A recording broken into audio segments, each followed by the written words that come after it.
Qu'est-ce que le profilage? Le profilage permet de classer avec une certaine probabilité un individu dans une catégorie particulière, afin de prendre des décisions adaptées à lui et de prédire ses futurs choix, son rendement professionnel, sa situation économique, sa localisation, ses préférences personnelles, sa fiabilité ou son comportement. Le profilage est donc principalement un outil de prédiction du comportement des personnes recensées.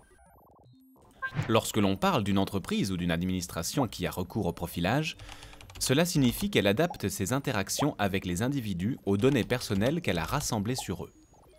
En conséquence, c'est un outil très puissant pour ceux à qui les données sont transmises. Pour une structure privée, effectuer un profilage des individus permet de mieux connaître leurs habitudes de consommation et davantage cibler les actions de promotion afin de ne leur envoyer que les promotions qui sont réellement susceptibles de les intéresser.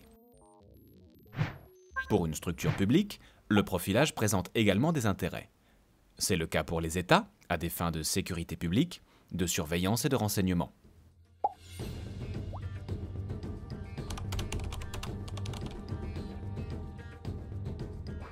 Le profilage permet ainsi de surveiller une personne ou un groupe de personnes à partir de leurs données, afin de connaître leurs habitudes de vie, leurs lieux de séjour et de déplacement, ainsi que leurs activités et relations internationales.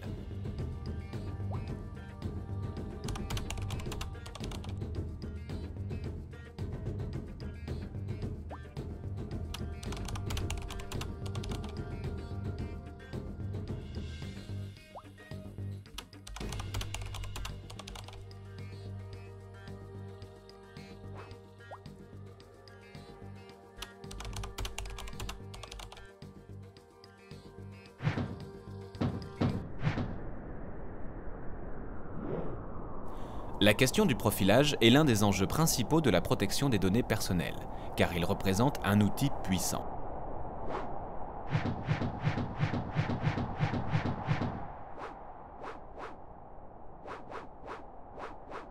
C'est une menace pour la vie privée à l'heure du big data, où la quantité d'informations générées par une personne peut être gigantesque.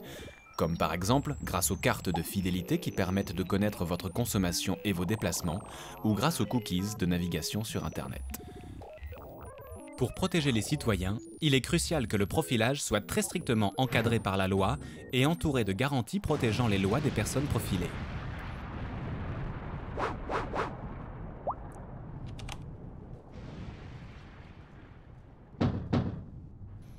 Le règlement européen sur la protection des données, qui entrera en vigueur en 2018, dispose que les décisions individuelles automatisées, y compris le profilage, sont interdites. Mais le règlement ajoute 3 dérogations à cette interdiction de principe et autorise le profilage. Lorsqu'il est nécessaire à la conclusion ou à l'exécution d'un contrat, lorsqu'il est autorisé par une loi, par exemple une loi nationale d'un État membre, et enfin, lorsqu'il est fondé sur le consentement explicite de la personne. Pour la quadrature, ces dérogations sont trop larges.